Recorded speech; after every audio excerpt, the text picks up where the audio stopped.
Okay, I want to go over the notes. Uh, was it yesterday? I think it was last night. Yeah, last night we were talking about a number of things, specifically symbols.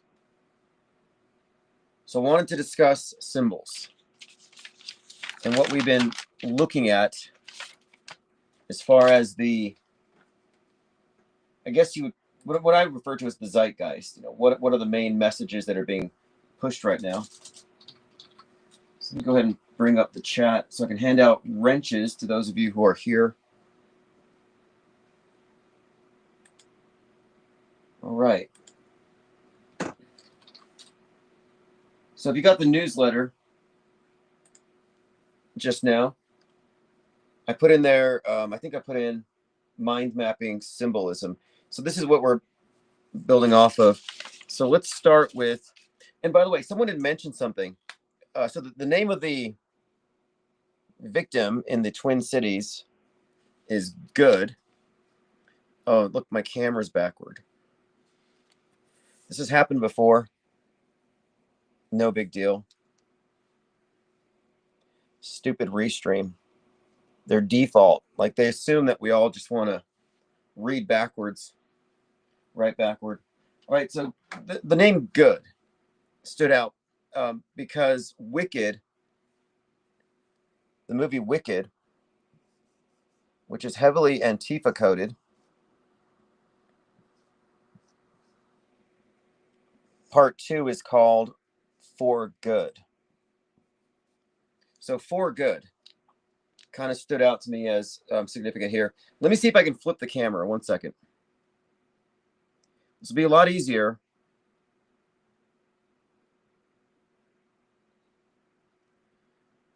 if I don't have to write backwards. There we go. Problem solved.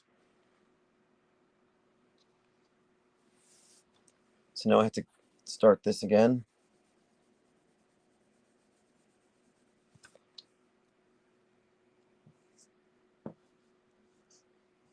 Just trying to get everything in frame here. Okay. So let's start with that, Wicked. And of course, part 1 has the EMP at the end in Seattle. In other words, the Emerald City gets blacked out. By the way, Erica Kirk was in some kind of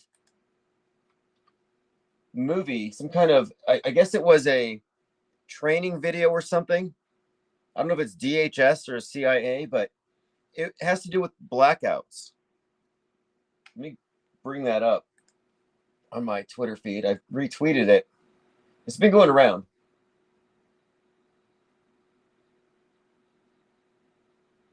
Okay, Erica Kirk exposed in CIA-linked documentary briefing officials on grid wiping EMP attacks.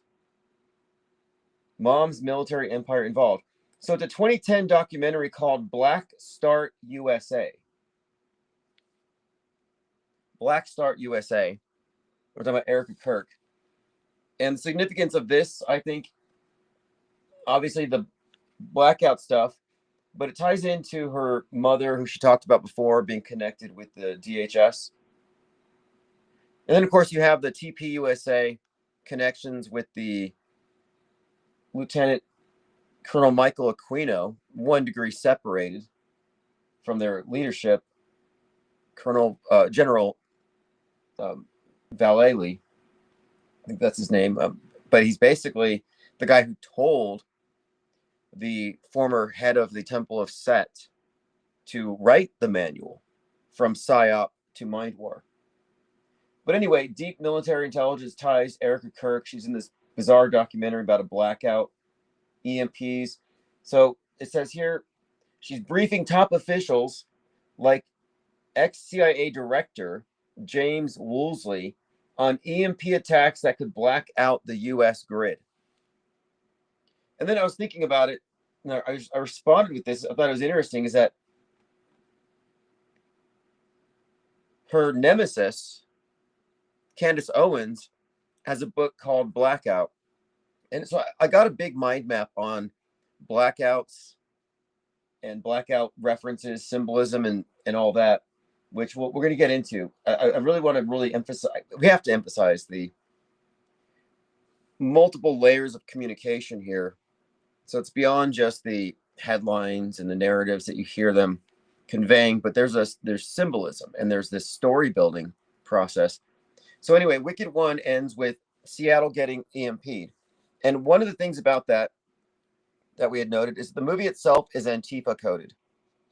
So if you haven't seen it, Oz is basically Trump, which makes sense in a lot of ways. The Wizard of Oz, some take it as an allegory for money, yellow brick road, an ounce of gold. But the Wizard of Oz is a fascist, and he's getting rid of like ICE right now. He's sending in his secret police to get rid of the animals that talk, that are teaching classes, that are part of Oz. So they're getting rid of all the animals. So that's definitely Antifa. I mean, that's ICE coded, like ICE, secret police, deportations. And then you have this theme, though, of animal rights. And then, of course, the witch herself, who recognizes that Oz is a fascist and wants to oppose him. She's got the green face, the green skin, which has a couple connotations here. Obviously, you have the identity politics, the racial stuff, but then also you have the green, which is code for in class warfare. This is you'd say the oppressed. This is the Antifa. This is the underclass. You know, represented by, for example, Luigi, like Robin Hood, Luigi, class warrior. Of course, you have Luigi, the video game character, the Green Beret. You had the Green Beret bombing Trump Tower in a cyber truck. We've been noting the use of green with Joker's hair, you know, kill the rich. So I'm just going to note here, Joker, Luigi. So the movie, again, part 1 ends with Seattle getting EMP'd. She flies up in the air. It's like purple sky, lightning bolts, and then there's a blackout. So now part 2 is called For Good. And I have not seen it yet, but I want to see it because I was thinking, what would cause the left to do the EMP? What would, because I kind of assumed, based on the buildup, that whatever kind of 9/11ing we get from domestic terrorists would more likely come from the right wing. But then after this last year and a half, specifically after Wicked and then Luigi, I started to think, well, maybe they've got another plan. Maybe it's not going to be explicit like that. It could be like the guy, Maxwell Azarello, who burned himself outside the Trump courthouse on 4/19/23, the anniversary of Waco.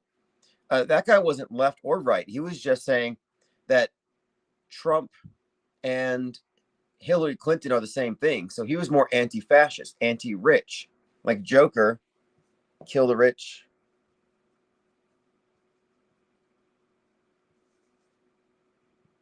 So now this has me thinking that maybe it won't be as cut and dry as, oh, it's a right-winger. It could be this amalgamation, like it's someone who is outside of politics, and so it equally threatens both sides. But anyway, I thought, well, what would motivate someone on the left to even engage in such a thing? What would be the reason? Well, the reason why the Wicked Witch EMPs the Emerald City is because of the fascist takeover, and she's fighting against it. Well, part 2 I haven't seen yet, but it's called For Good. So I'm like, well, good is their martyr. So this woman killed on 1/7, Renee Good, has become their Ashley Babbitt. She's a martyr. And this happened about half a mile from where George Floyd was killed. And this has been brought up in numerous headlines and stories. They're talking about the connection between the two, same neighborhood. So we're and same mayor, chief of police. Is overlapping characters who are represented in these various psyops.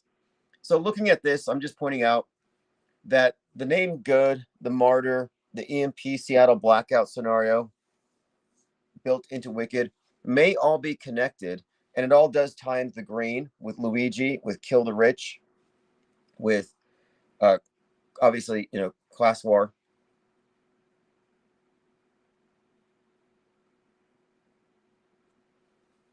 What's up, Ravana? Santero 59. Thanks for joining. King Ravana says Black Start USA. Yes, Black Start USA 2010.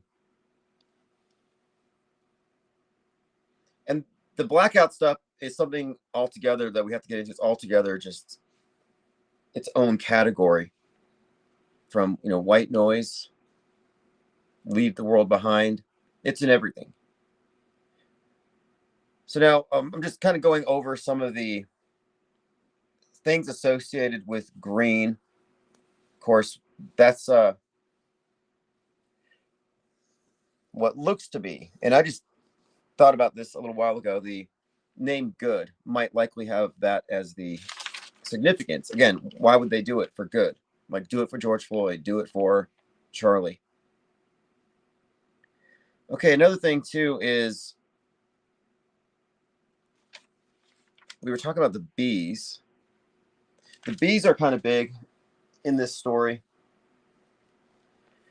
I was watching, in fact, I finished watching Begonia. And if you haven't seen Begonia, it's a alien invasion movie. Kind of an anti-conspiracy theorist thing. But the main character, the crazy conspiracy theorist, is a beekeeper. So bees have been a thing. I guess we should bring it up. Utah with Charlie Kirk, the bees. Begonia. And the theme here is the hive mind. The hive mind, which is also a big part of pluribus, which is spelled with the number 1, where the I was. So instead of the I, you become one.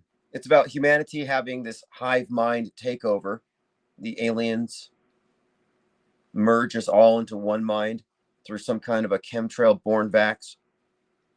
But this also ties in to the mayor of New York, who said that we have to get rid of rugged individualism and replace it with collectivism.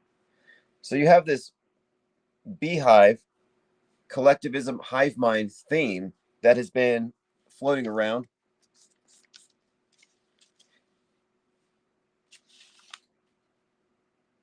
All right, we have this other related theme that has to do with blackouts and bunkers. Let me go ahead and put that on a separate side here. So I haven't seen Paradise yet. I don't know if anyone has seen it.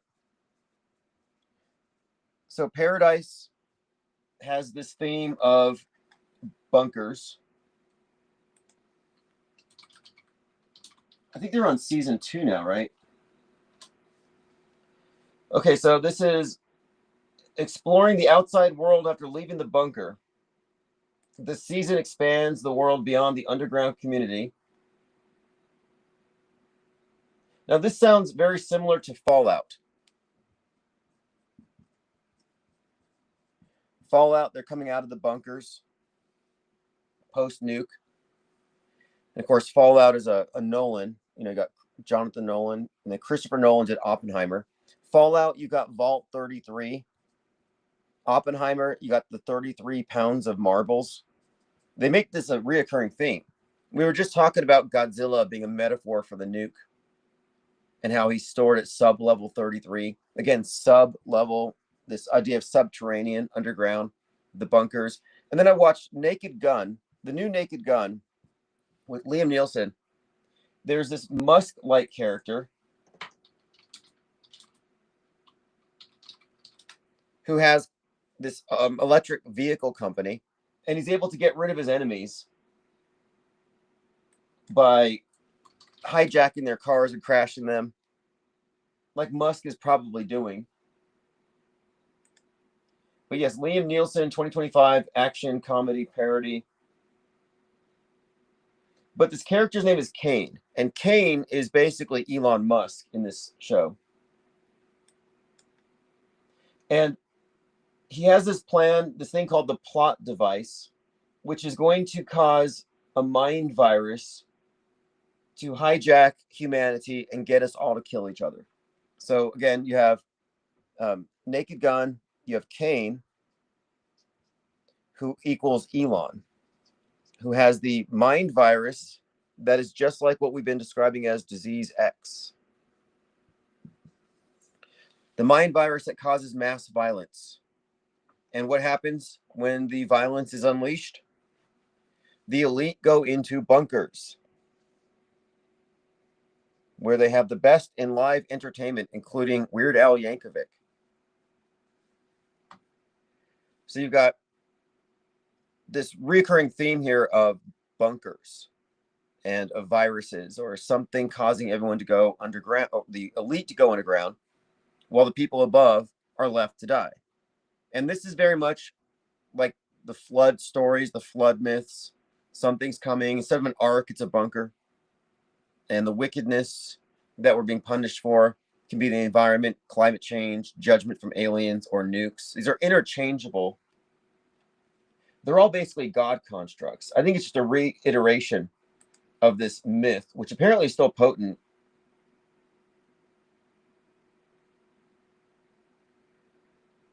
Sprightly Sprite says, now we get rugged collectivism.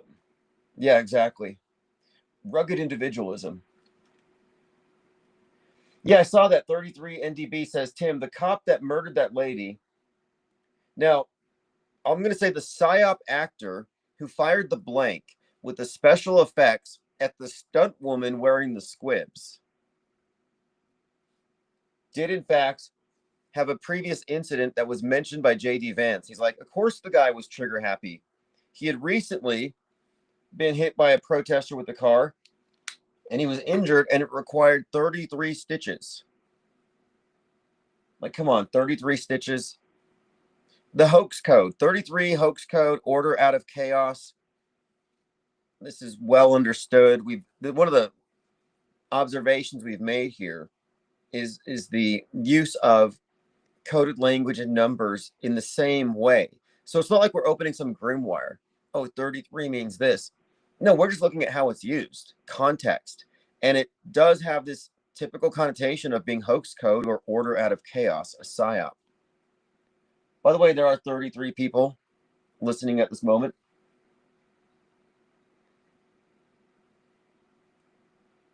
But there's your code, though. I mean, it's for insiders because the normies don't notice this stuff. The NPCs, the programmed, they don't notice, or if you tell them about it, they either mock it, which is basically shame compliance programming to get you to reconform with the mob, or they don't even hear it. That doesn't sound like anything to me. Like Westworld, they don't process it. But those of us who've been paying attention are recognizing insider code. And we're not insiders, but we've gathered enough information over time to see what they're seeing. So if your friends are in the club, in the complex, part of the Illuminati or whatever you want to call it, they would see the same story and they would know, oh, that's fake. But they're not. The only other option is they've studied conspiracy theories enough to be in the know. So we're kind of reading their playbook in a way. All right, so we're talking about this overall theme here. Again, the fallout, the hive mind, two different topics here. So the bunker stuff is big, blackout, nukes, and we're waiting for a couple of things here.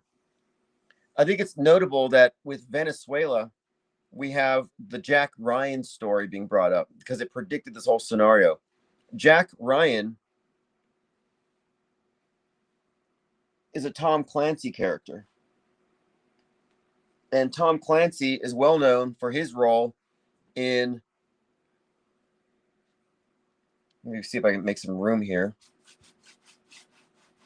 probably should have used smaller font. So Tom Clancy is the Stanley Kubrick of novelists when it comes to meta scripting. So with him, you've got, like, he's well known. If you look at Tom Clancy's work, he's well known for his work that has predicted elements of 9/11 and many other things. He's got Hunt for Red October, which has the nuclear submarine scenario. But he also has Jack Ryan.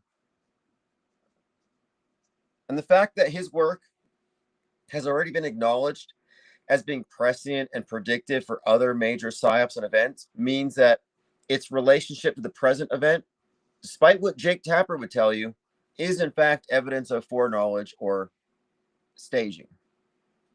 It's not life imitating art. Life does not imitate Netflix. Life does not imitate Hollywood. Fake events do. Fake events imitate Netflix. There is a relationship. So now, this nuke story is building up. Now we have the Odyssey, which is going to be out in, I think, July. And I think the Odyssey has a lot to do with this upcoming, because it's the Nolans, Christopher Nolan. Nothing he does is disconnected from the program. He's one of the programmers, and with the Odyssey, it kind of comes after, we were talking about this, the Space Odyssey, like 2001 Space Odyssey kind of foreshadows quite a lot, up to not just 9/11, but also 2020 and probably more. But it tells the story of the merging of real and fake, of humanity being processed into hyper reality, of our collective brainwashing. The Space Odyssey is about the control they take over our inner space. So when we saw those two astronauts getting stranded in the space station because of the failure of their capsule called the Calypso, I thought, well, that's got to be tied into this upcoming Christopher Nolan film, because Calypso is the nymph who imprisons, or I guess she just seduces him. I mean, I don't know. I got to reread it. Odysseus is stranded on the island for years while suitors are going after his estate and his wife, and his kid is trying to defend his estate against them. And Penelope is just crying the whole time while he's out there with this nymph in a cave. She's feeding him grapes. He finally manages to get away from her. So he escapes Calypso.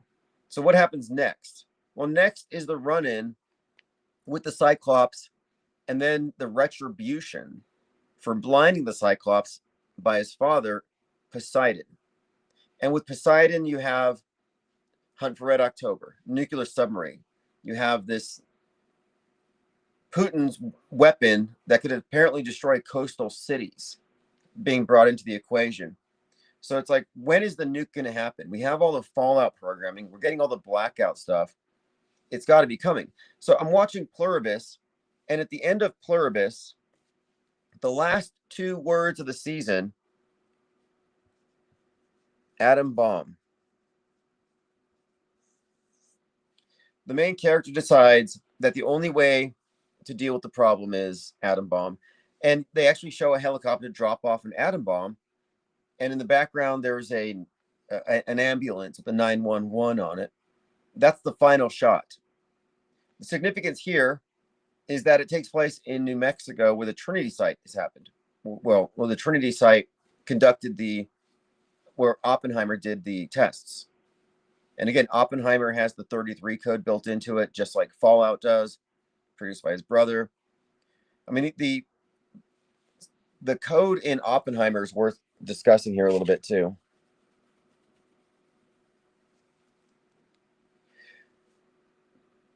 Now, Trump just said that they're going to start doing nuclear tests again for the first time in 33 years.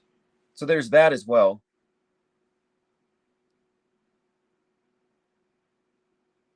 King Ravana says Tom Clancy made Splinter Cell. I haven't seen Splinter Cell. By the way, Oppenheimer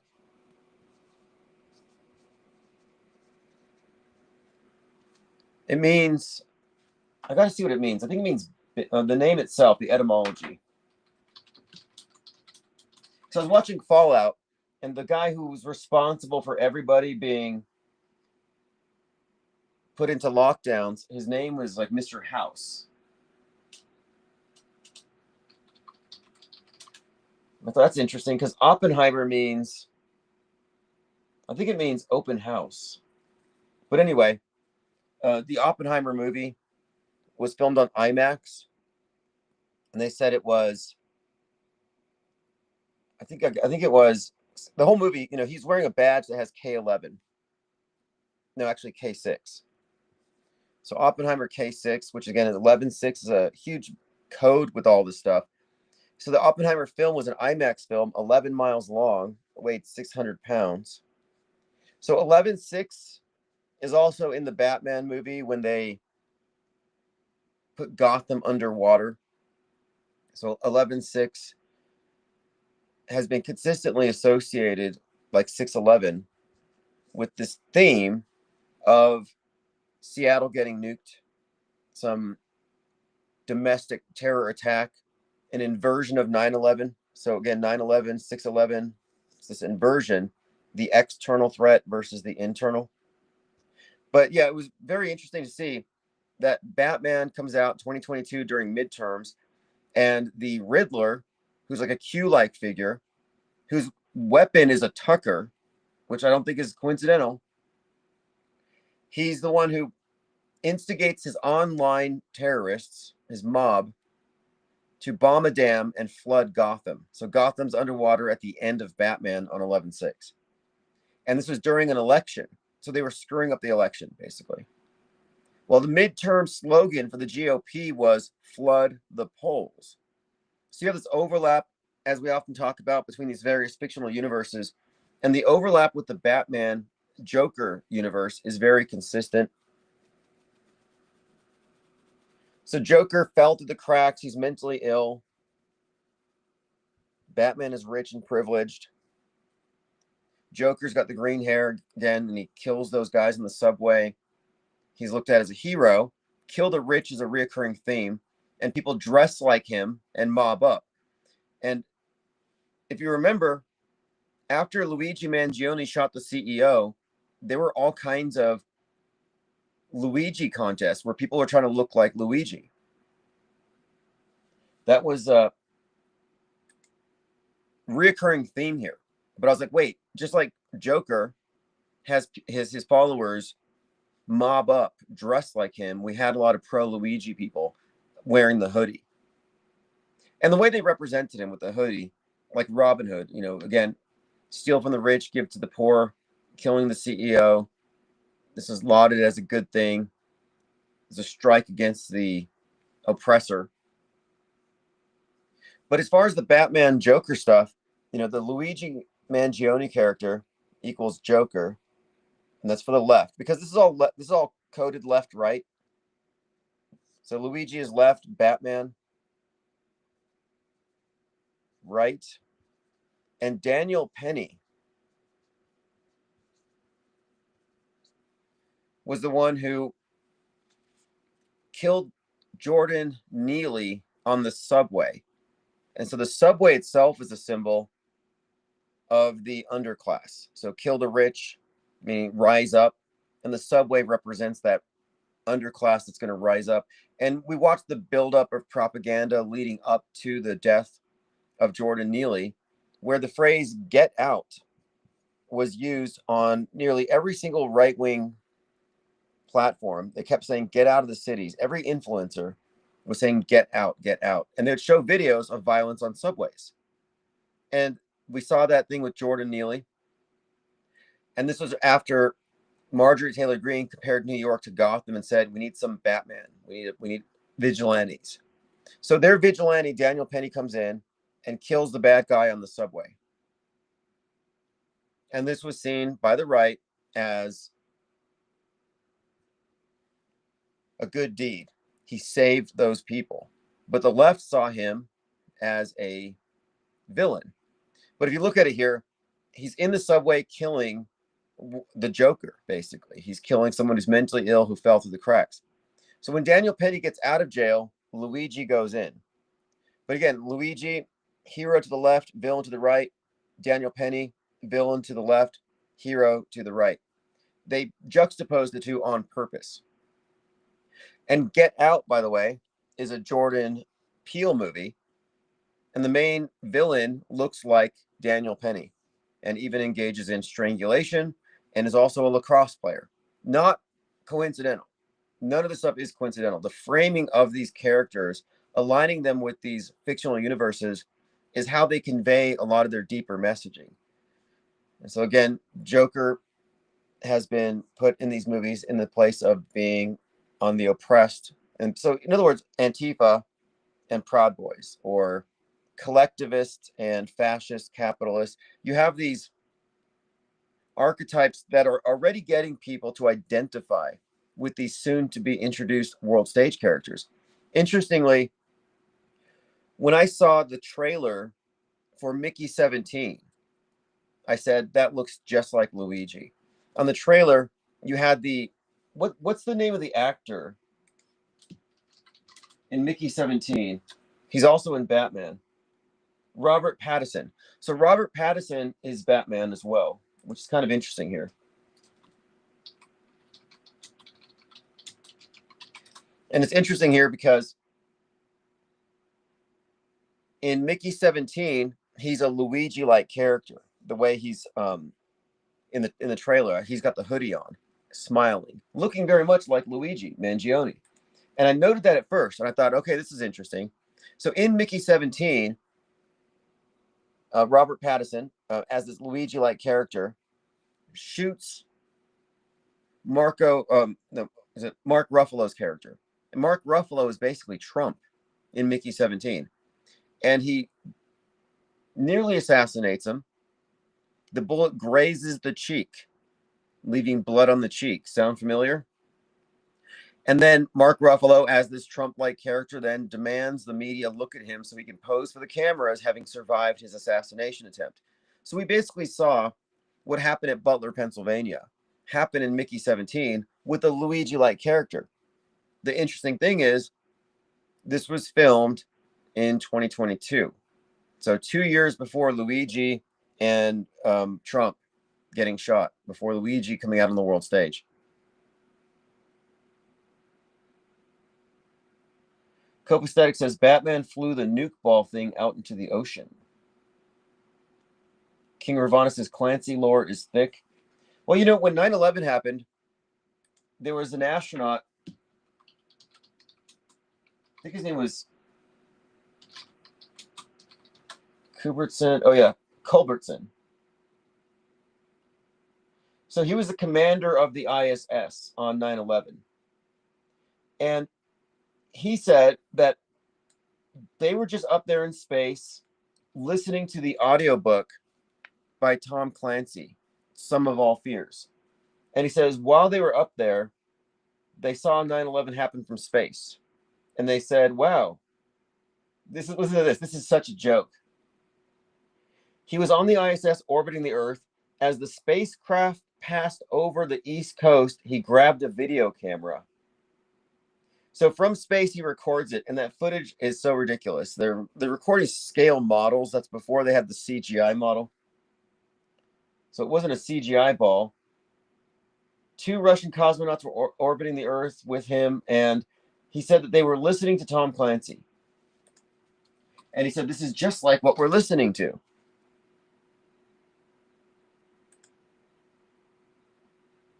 Let me see if I can find the exact quote here. And I'll post a link to it. Again, Culbertson was the commander of the ISS on 9/11, and he had a trumpet. So he brings out a trumpet, and he plays taps in space. Because, you know, you have a trumpet on the space station. So on 9/11, astronaut Frank Culbertson on the ISS witnessed the attacks from orbit. He took iconic photos of the smoke plumes over New York while reading a Tom Clancy novel that made the surreal events feel like fiction. He later played taps from space for his friend who was the pilot of Flight 77. So he's in space and he watches his friend. Well, he watches the smoke come out of the buildings where his friend's plane had crashed. And he plays taps from space while listening to a Tom Clancy. And he remarks on how, he says here, he was reading a Tom Clancy book, which made the news of the attacks feel like it was part of a story, creating a, quote, surreal disconnect from reality. His Naval Academy classmate was the pilot of AA Flight 77 that crashed into the Pentagon, which led him to play taps from space. He photographed the events from space, capturing the devastation from his vantage point. And it gets even worse. I mean, I'm going to post a link in chat. It gets even worse. This is just such a fishtail. I mean, he talks about this whole thing, and it's just like, okay, you're in space 300 miles above the surface of the Earth. You're not seeing all this stuff play out with this kind of clarity. I posted a link there. What's up? This is where it's at.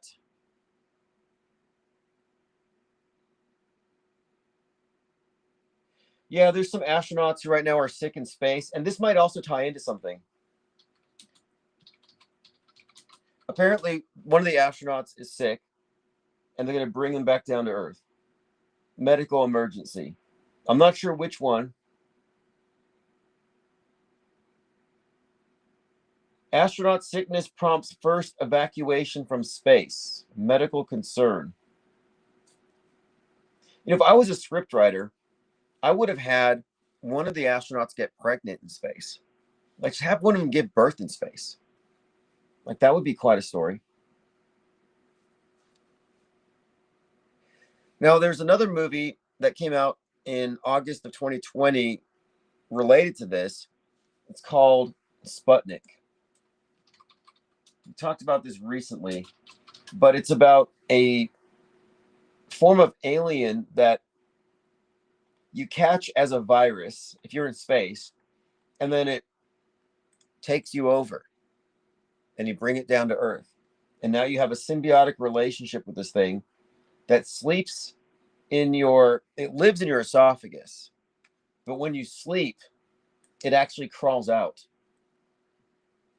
And it finds a victim and it shows itself in its big reptilian form, scares them because it feeds off of the stress hormones, the cortisol. So it says here, the governments are secretly working with the aliens in exchange for tech. They feed live humans to the aliens at night. They reveal that these creatures need cortisol from living, terrified humans for them and their host to stay alive. Kind of adrenochrome. Again, it's called Sputnik 2020. Came out. It actually came out a bit earlier, but is postponed due to COVID. And it actually came out the same month as the vaccine from Putin called Sputnik came out.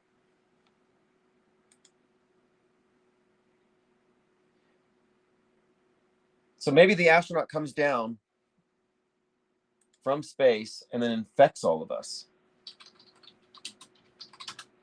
So now in Pluribus, it's a virus from space that infects humans and converts them into a euphoric, peaceful hive mind that eliminates their individuality. It's like it's an infection that turns everyone into a unified being, and the main character, the protagonist, is like the only person who's not in the collective, and so the entire world is trying to convert her, like, join us. But this is, contemporaneous programming that's hitting alongside everything else. And so you have to look at the entire media ecosystem. Sick astronauts, viruses from space, collectivism versus individualism.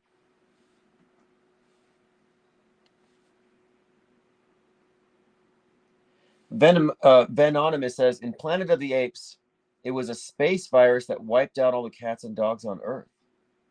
Interesting. So as far as the show Pluribus, we were talking about it. The last two words were atom bomb.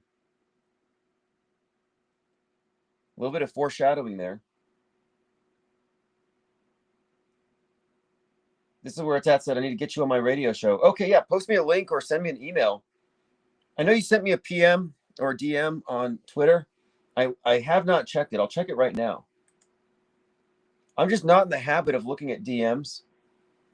And sometimes it takes me about a month.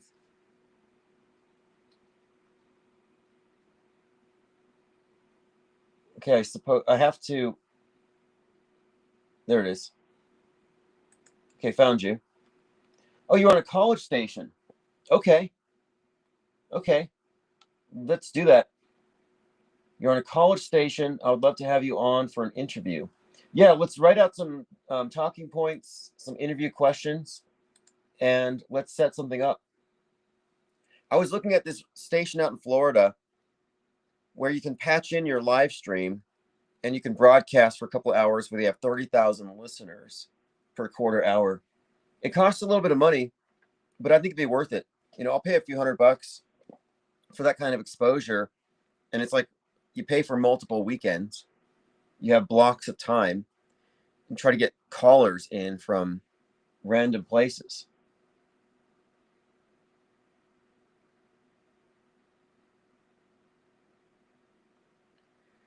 Okay, so now continuing, we are going through my notes here. So begonia. So begonia had the bees, which of course implies hive. And in that one, it's got the alien theme in there. But it also contains the idea of humanity being wiped out.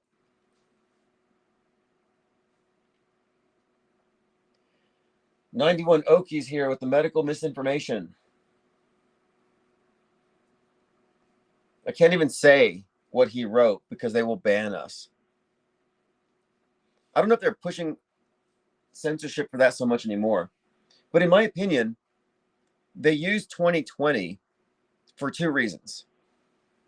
Well, I mean, obviously multiple reasons, but from my perspective, what's relevant here, 2020 accomplished a couple of things. One, it replaced the archaic concept of sin with something that the atheists will believe in. It's the same exact construct that allows the priesthood to segment society into the saved and the unsaved. And the saved are the ones who trust MSM. The unsaved are those who are conspiracy theorists, who refuse the salvation. And it allows the priesthood to regulate people. Like you're born in sin, you must be saved. You're assumed to be infected. You're assumed to be a carrier until you've been tested and vaxxed, until you've been cleared. So that's kind of a model here. But I think what they did here was they wanted to get us conditioned to accept the notion of quarantining, so the collective can be safe from the individuals who rebel, the super spreaders, the sinners, the threat to the collect, like the witch, the infidel, the non-believer, the apostate. There's always this threat to the collective. It's the nonconformist. It's the one who's thinking outside the box, who has ideas that might contradict groupthink. So quarantining had convinced people that we must band together against these individuals. Taking away your face, your individuality with the face diaper, I think it was pure theater. I think the reason for the face diaper is to make us all look the same, to take away your face. But I think so the second purpose of it was to prepare us for this quarantine concept, but to expand it. Because if you remember, there used to be these things on campuses. They were places, like a safe space. So it starts off with safe space. We had them here. A safe space is a place in the university where leftists can be safe and quarantined from right-wing hate. right-wing memes. So safe spaces were originally to protect people against certain mind viruses, ideas that they find to be offensive and triggering. And then when we had 2020, we had the mandatory lockdowns, social distancing, limiting the number of people that can gather in any one place. That was taking the idea of a safe space, but now applying it to a physical, real life threat, the actual virus. So we go into that second category of lockdowns. And then after that, the next phase here, I think, is when we're going to, because we've been conditioned to accept this condition, the next step is when they lock down the internet because it is no longer a safe space, because the internet is a commons and it's flooded with right-wing mind viruses, disease X. And disease X is going to be the pretext for the internet lockdown. And disease X, again, comes from the WHO. It's the hypothetical placeholder name for this hypothetical big virus that's going to shut everything down. And it was introduced and talked about around the time that Musk took over Twitter and called it X. And that's when Musk opened the floodgate to the woke mind virus. And no one more than Elon Musk has popularized the term, mind virus in recent years. So what is a mind virus? It's really just this fallacious notion. Well, I mean, it's kind of not, though. That's the problem. So mind viruses do kind of exist. It refers to ideas or beliefs that you catch passively, that you don't consciously decide to adopt, but you just take it from the environment. You catch it from somebody. You just repeat it. Like Erica Kirk is a mind virus right now. Everybody I know talks about Erica Kirk and how bad she is. None of them knew who Charlie Kirk was when he was shot. How does that work? Well, she's a mind virus. And if you're not consciously deconstructing, repelling these things, if you're not inoculated against that kind of automatic belief, you will just catch and carry these things. But disease X, my contention has been, is going to be coming out of literally out of X.com. So Musk said we got to get rid of the woke mind viruses. So the woke mind virus was the reason why he bought Twitter, actually. He said he specifically bought it because of the woke mind viruses. The problem with this is that he framed it as though it's only on the left, that only the left wing has the woke mind virus. But what he unleashed, the disease X, what disease X actually is, it's the woke right mind virus. It's all the ideas espoused by the woke right, which are mirrors of the woke left. So it's not any better. It's just from the other side. But it's the right wing woke mind viruses that have been consistently associated with violence, with the rage monkeys. That's why in Superman, you had the monkeys in the parallel universe typing up hate speech 24/7 on all these computers in order to cause society to tear itself apart. And Lex Luthor, who set that up, is very Muskian in that movie.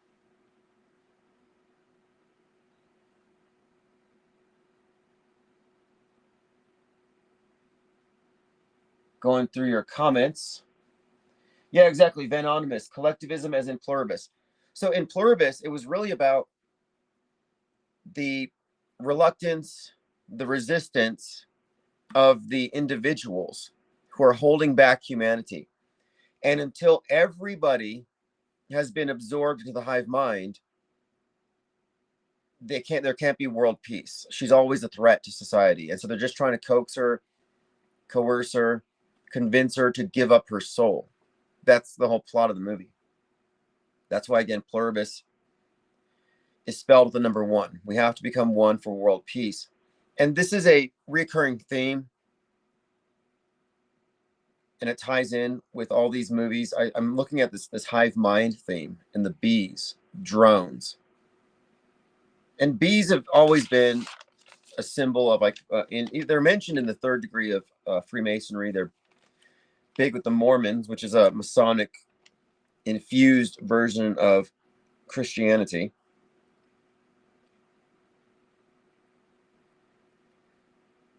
All right, we're going through my notes here.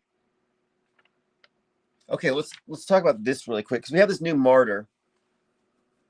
Again, her name is Good, and it may tie into wicked for good. And it may be the reason why Seattle gets it, or the blackout, or the domestic terror. There might be some retaliation for good.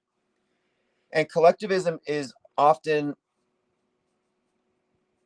said to be done for the greater good. Like you renounce your individuality for the collective, for the greater good. So for good, it's all very, I think this is all code, obviously. That's 1-7. But let's go back one day before that, 1-6. So Ashley Babbitt, wrapped in the American flag, she's part of the insurrection, which is taking America back from the left, taking back the stolen election. And then you have with Charlie Kirk, shot in the neck, not literally wrapped in an American flag, but he's got a shirt that says freedom. And he's on the America Comeback Tour. He's on the ACT. Turning Point USA, as well as MAGA, both refer to this idea of going back, like nostalgia, Americana. In fact, there's a show called Americana where someone gets shot in the neck. But my point here is this. The neck. Charlie Kirk, the neck. Last year, there's a lot of stabbing stuff. So if we look at 2025 stabbings, you had the movie Sinners with the twins. One dies in the other's arm, followed by Austin Metcalf, a twin. Austin Metcalf being stabbed by Carmelo Anthony. And this was framed by a J6er, no less, Jake Lang, as a racial thing. Therefore, this is our white Trayvon Martin. So they were already hunting for that, trying to build this like parallel. And that kind of foreshadowed a lot of other similar psyops. But then you had the girl in the subway getting stabbed in the neck, the subway. More recently, we had the Rob Reiner. You even had Ryan Routh, the guy who tried to shoot Trump, attempting to stab himself in the neck in that same spot with a pencil. But again, just pointing out that last year, it was very stabby. And what was with the neck wounds? Jamarian May says, why do you think they won't play the pandemic card again? It's obvious they're recycling the Floyd script. Because they seem to follow along with the principles in Sun Tzu's The Art of War, which says the unorthodox becomes orthodox if you do it again. And the idea is you don't repeat the same thing. It won't work the second time. So what I'm saying is I think they set the template so they can apply the same logic in a different scenario. So consider this. The most dangerous person in 2020 was the asymptomatic super spreader because they're healthy and they can infect a lot of people with compromised immune systems. So people who have pre-existing conditions or whatever are now threatened by the new threat, this asymptomatic super spreader. Well, now, 2026, now we're ready for the disease X. So disease X is a mind virus, and the people who spread mind viruses are now threats to people with compromised immune systems. So the people with MAIDs, which is what we refer to as the condition of having a compromised immune system, mind AIDS. The people with mind AIDS, weak mental immune systems, are the ones who they catch a mind virus and they go commit an act of terror. So we're supposed to believe that certain ideas spread on the internet will cause people who are mentally unstable to do bad things. So if you look at an asymptomatic super spreader of disease X, it would be Nick Fuentes, for example, or Elon Musk. In fact, Elon Musk was just in the news for retweeting some kind of, let me see if I can find it. It just came out today. I think he retweeted something that was,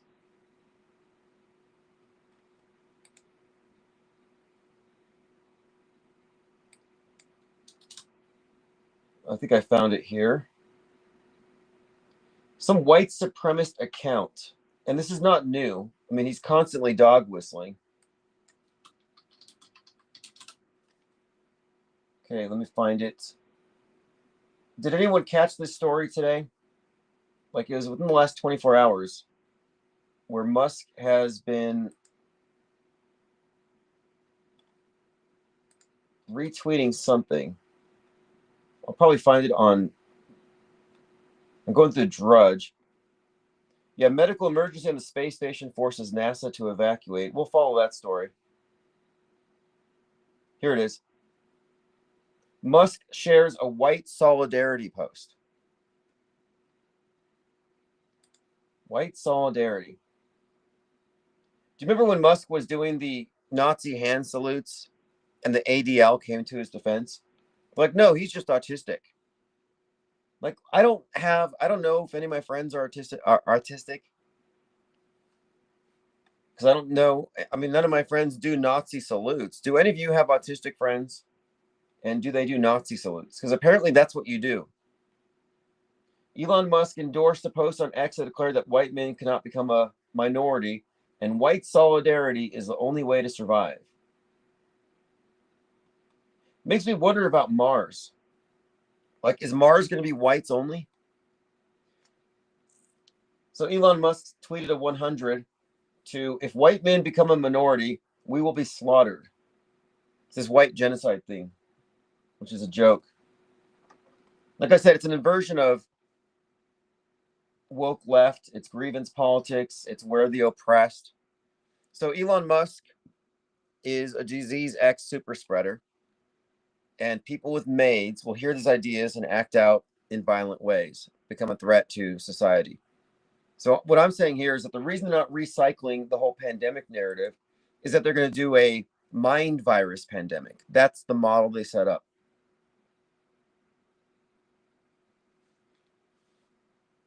I think that's the program. There's a progression here.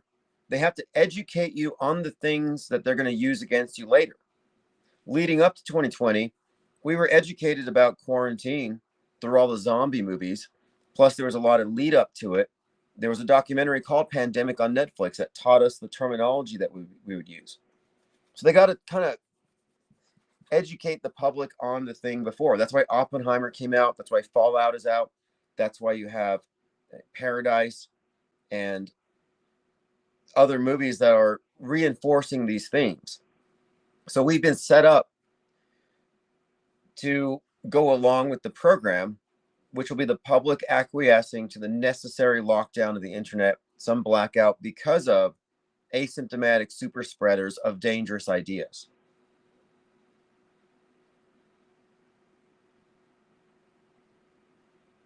Duet says, I think they only do a pandemic once a century, and in the meantime, they just threaten us with it. Yeah, pretty much. Pretty much. It wouldn't work all over again. I think it would be counterproductive. And what's more, even though we're talking about the mind virus being used as clamping down from the internet, I think it would be a response to something. For example, a terror attack that might even involve nukes, because with Fallout, you do get lockdowns. We will be locked down for our own good.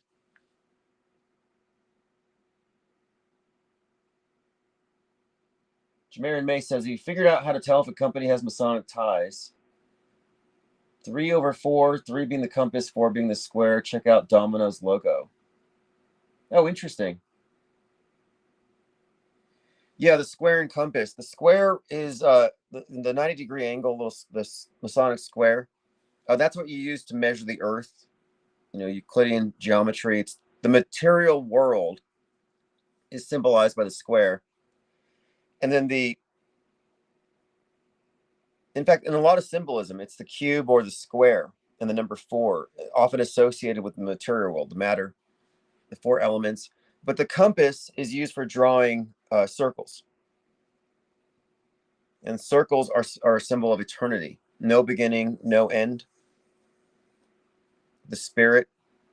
And so the square and compass could be looked at as a symbol of the spirit, the soul spark, encased in matter. And the demiurge is also described as an architect. And the Masons pray to the great architect, the great architect of the universe. So the great architect of the universe could be the demiurge, and it could be the one that has man encased in darkness. That's what I gather by looking at the oaths and the symbolism.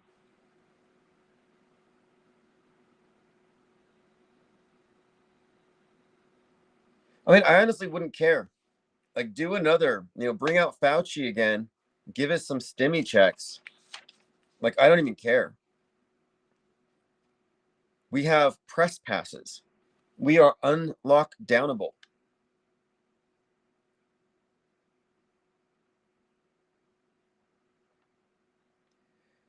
Okay, let's see here. Going through my notes. So we're talking about this new martyr. The new martyr being named, good. Possible wicked connection.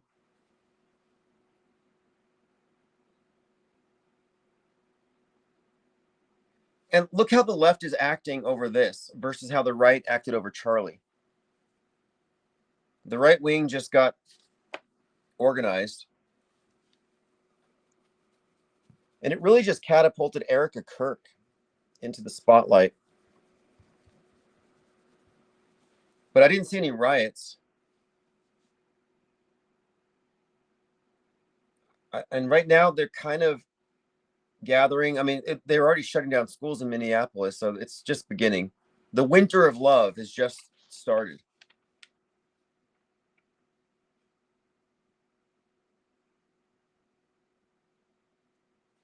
But they're not going to do any sort of, I don't believe that they'll do any kind of lockdowns again on the basis of another variant. But I could certainly see Fallout being used as a pretext. But I think the next thing is the internet. And then, so how do you get back into the commons? Because we're talking about commons, so the outer space is a commons. And right now it's being threatened by Elon Musk's space junk. Cyberspace is a commons, meaning it reaches everybody. And it's being contaminated by mind junk or disease X. But the idea is irresponsibly released content that can affect anybody anywhere. So we have global commonses here, outer space and cyberspace. And then in 2020, due to mass transit and how interconnected we are, we became aware that the globe itself is now a commons. So it's not just like the city, the center of the town where everybody meets, but no, the whole world is a commons. So it's a global thing where one guy in a wet food market underheating his delicious bowl of bat soup could bring down the whole thing, the whole system. So the entire system can be brought down by one individual. One eye can destroy the collective. Elon Musk is single-handedly destroying this entire system, cyberspace. outer space.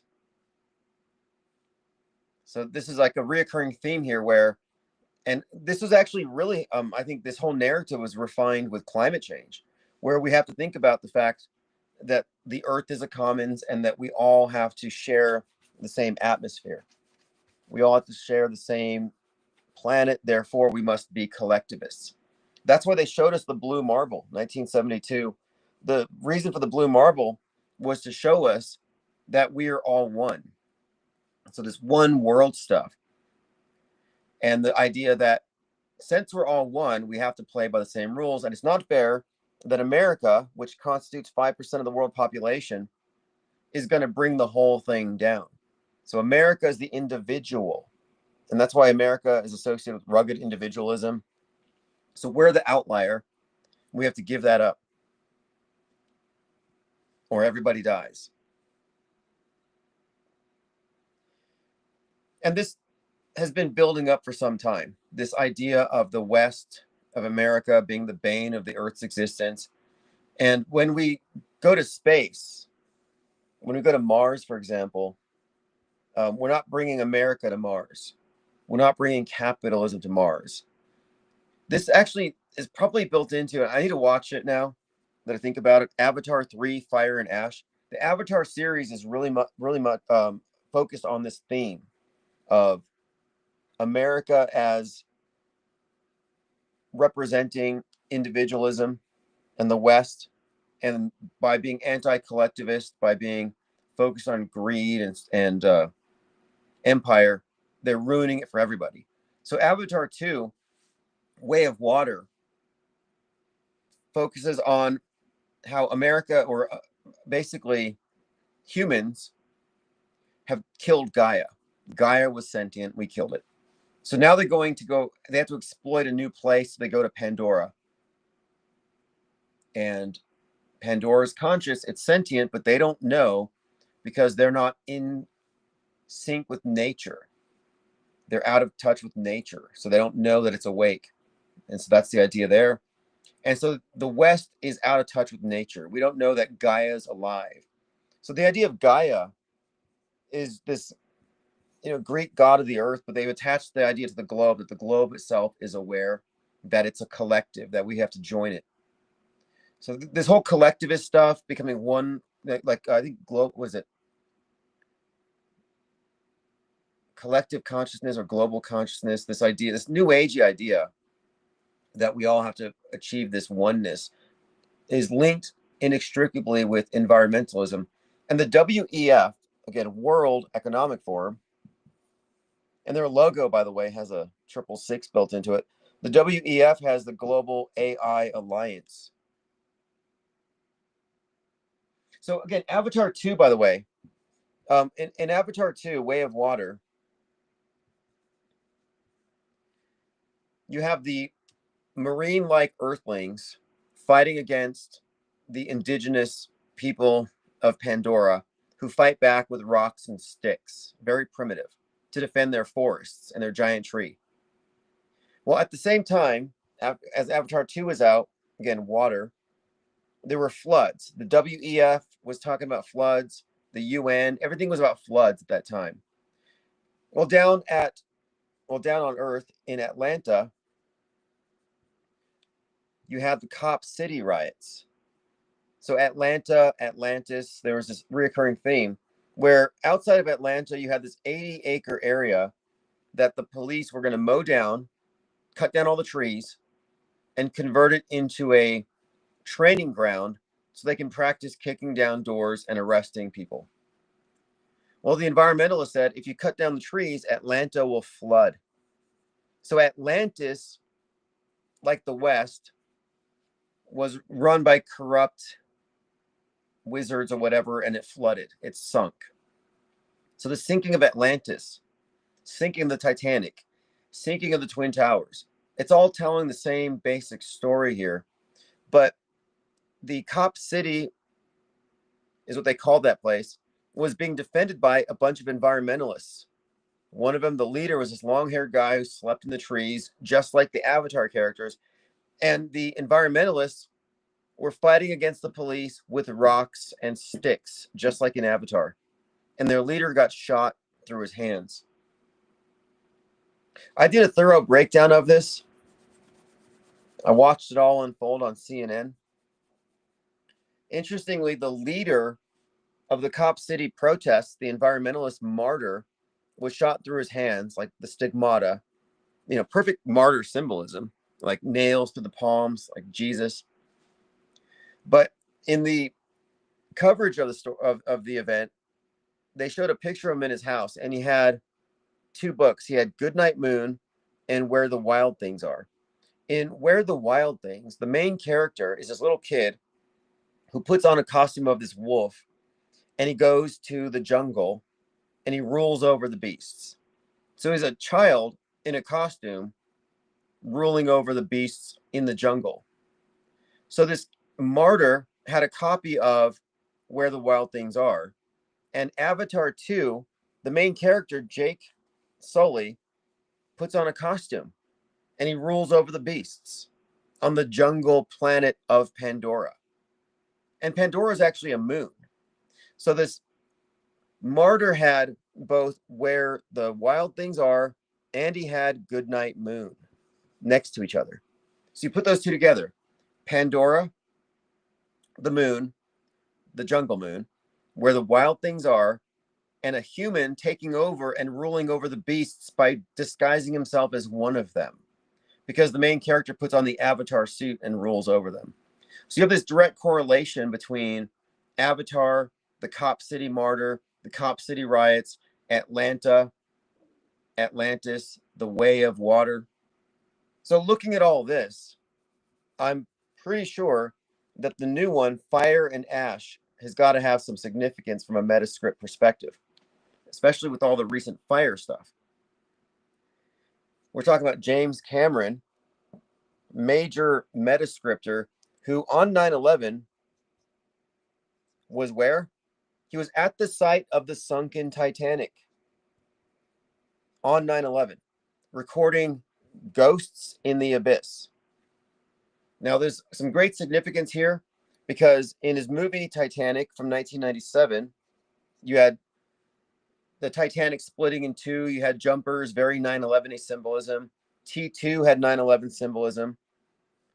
Arnie, the Terminator, was overlooking Ground Zero on 9/11 on the billboards for the movie Collateral Damage, which was postponed because it contained too many 9/11 themes like terrorists.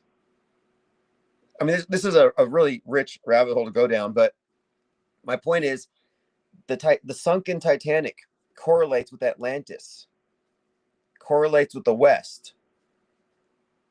And James Cameron being one of the architects of these big psyops, like even the Rodney King riots. So I would, because if you didn't know, the Rodney King riots, where, Rodney King, if you remember, he was hit 33 times. Well, 33 times impacted by the batons over the course of 1 minute and 19 seconds. The footage where you see Rodney King getting beaten was actually on a film by George Holliday, his Handycam. He was actually filming James Cameron filming Terminator 2. Terminator 2 is about what? An evil cop. An evil cop. Cop as villain. So he's filming Terminator 2, and then he's walking home and he sees real evil cops. And then that sparks the riots. Kind of makes me think of Derek Chauvin, this theme, like Derek, I used to call him Derek Western chauvinism, because of the picture it conveyed about the West, the Proud Boys, Western chauvinists, and this oppression thing. But James Cameron's association with the LA riots makes perfect sense now. It makes sense to me now looking at his correlation with the Cop City riots. So I'm looking at him as a contributor of PSYOP content predictive programming for various major world events, such as 9/11, such as the Rodney King event. So he probably filmed it, in other words. He probably directed it.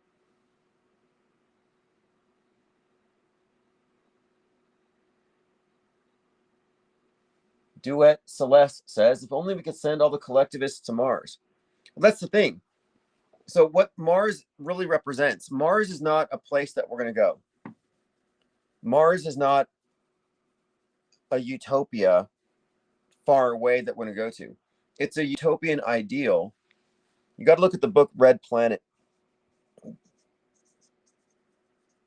Red Planet, I think it was from 1906. No, it's called Red Star, excuse me. Red Star.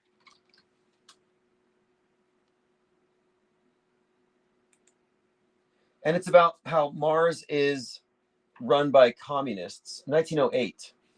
Russian scientist. This is a big one, too. This is a big metascript clue here. But it's about how Mars has perfected their world, their system. And it's basically communist. And an Earth scientist goes over there, finds out how much better it is. But they've introduced Mars, I think, to get us used to the idea that this is the way we should live. This is the ideal. We need to live on Earth as we do on Mars. So we're not going to Mars. Mars is coming to us. And it's not coincidental that Mars is the focus of the New Age religion, the cult that runs this place. They have this theory or this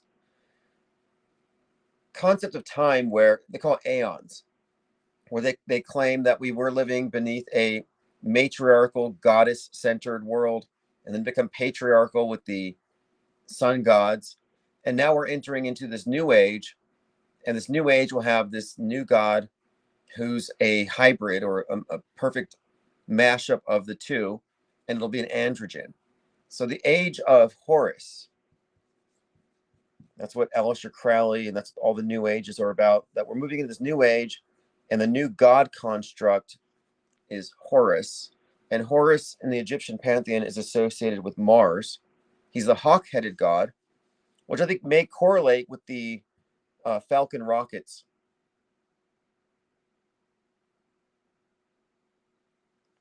I've been calling Elon Musk the Martian Pope for a long time, for a lot of reasons. Again, Elon Musk. The Elon is the first ruler of Mars, or the first one to colonize Mars in Werner von Braun's book. It's called the Elon. Mars, a Technical Tale. And he establishes a governmental system analogous to the papacy, which would make him a pope.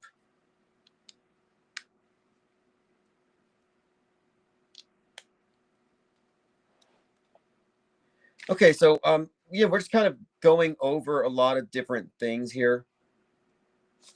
But what I want to emphasize are the two main themes right now. The bunkers for Fallout, the hive mind / collectivism, and bees. So again, drones, bees, hive mind, and then of course the martyr stuff.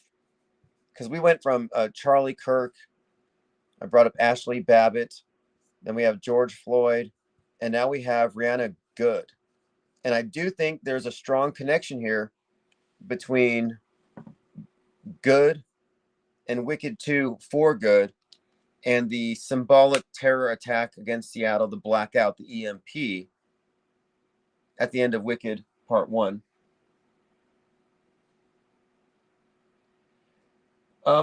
We're going to have some more regular scheduled shows, like as far as like when I do call-ins, we want to have predictability here. So I know I'm a little unpredictable at times, but that's going to improve, especially as school starts. I start school in 3 days. It's full time, but all I do is work. I mean, work, research, write, read. I'm always doing something. This is not a change of pace for me, but it's actually going to be a structure that will allow me to do more. Between classes, for example, I will be live streaming from my vehicle on several days of the week at regular times. And we are going to reintroduce phones. I'm going to get a 1-800 number system where I can have callers on a queue. I'll be getting a laptop, which will help out with this because I need a better system for doing live streams and taking calls. I will be picking up a new computer with financial aid, which I'm approved for. It just takes a little while for it to come through. You know, I don't like loans, but I was, I think, approved for some significant student loans to get me through the rest of this degree plan, which won't be done until like summer of 2027. So it means that I'm going to have a pretty stable schedule and structure, and we will be back on a better routine, open phones. Because we're getting to the point where we have our concepts codified. We have a stable philosophical framework that we're operating from, this off-world stage perspective. Like, we can take it to war now.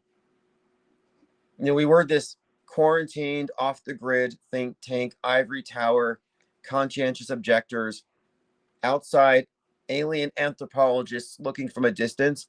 But now we can get into the mud.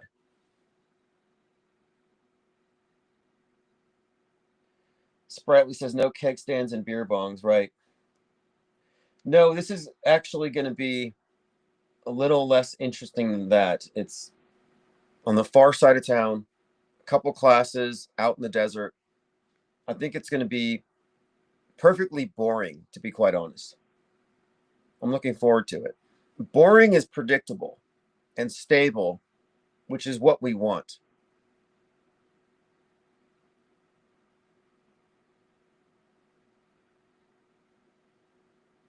Okay, the Anonymous says Renee means born again. Her middle name is Nicole, and we were looking at a lot of the Nick stuff, like Nick Ryan. There was a lot of repetition. I'm looking at my notes here. I mean, they look terrible. Like, my notes look so terrible, but I can read them.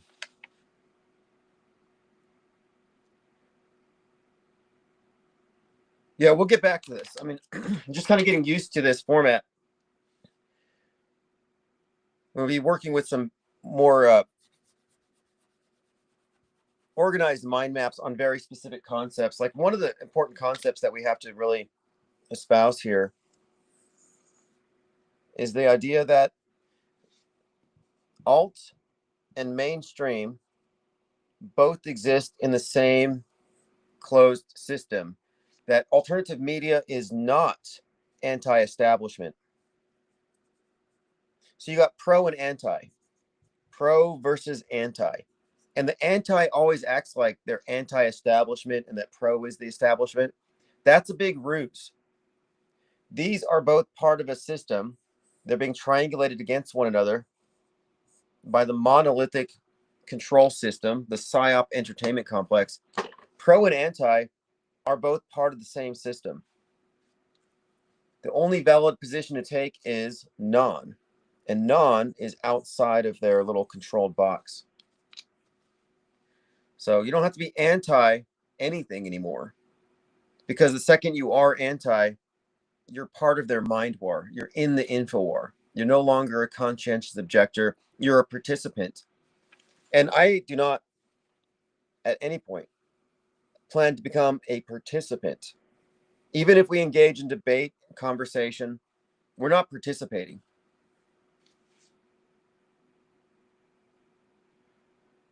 Okay, well, my phone battery is about to die. I just want to establish here that we're going to be on a regular schedule very soon. I got started later than usual tonight, but generally it's going to be 6 p.m. and earlier in the day as well. So tomorrow, well, now it's Friday. So tomorrow we'll be here much earlier. And if you go to the newsletter, I'll have a synopsis. Everything will be broken down, main ideas and quotes. So if you don't have time to listen, you can catch up really quickly. And the Discord is on fire. If you haven't been in Discord, our research is unparalleled. We are a fake news wood chipper. So I want to say thanks to all of you for your participation in this. And all of the books went out today. I'm ordering a few more. I still owe one to Dookie Foot for doing some proofreading for me. So the new books will be arriving on Monday, so I might have a few more available. But for the most part, I'm directing people over to Amazon.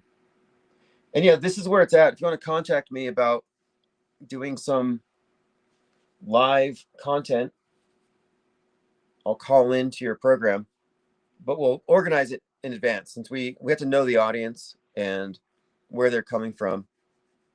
It's one of the reasons why I have the whiteboards, actually.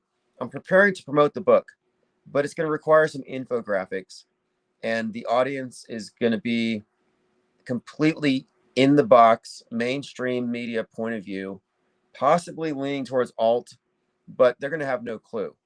And so, in order to convey this stuff, I have to make it intelligible to their point of view by demonstrating with graphics and with some of the content in the book the different points of view that are there in the world. How we only have a couple of menus to choose from. It's actually quite limited despite the appearance of internal diversity. It's actually monolithic. And the monolith is one of the most important symbols in all of this. The black mirror, the monolith, it represents the new monotheism, the singular worldview that we all get through this fusion of the two timelines, the fictional and the real. And the fusion of these two timelines in the now, through the news, through the imposition of the program, which is fake simulated events inserted onto our real life timeline, which has plunged all of us into this hyper reality.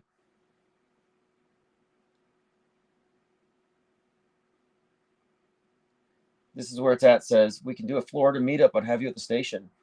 Yeah, I think that would be very productive. One of the things I want to do here is promote the book in small venues like bookstores to people who have no clue, but maybe after having listened, will be able to ask some questions. So I'm not trying to shock or provoke or create heated debate. To me, this is something to commonly discuss. And we're not trying to convert.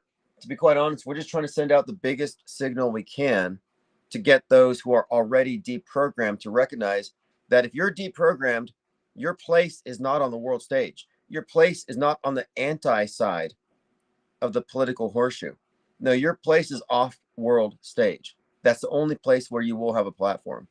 Everything else will be this Kafka-esque gaslighting where your perspective is not acknowledged. It's not even censored. They won't even acknowledge you enough to censor you. No, you just don't exist in their world. So in order to counter that, we're establishing a third branch of media. We already have. This is it. This is the epicenter of this thing that we're building. And the way we're going to build this out, flesh it out, and bring more people in is by engaging with the mainstream and alternative universes, their fictional universes, and introducing these ideas. All right, so we'll catch up tomorrow. I'll see you all on Discord. Thanks for the comments. Thanks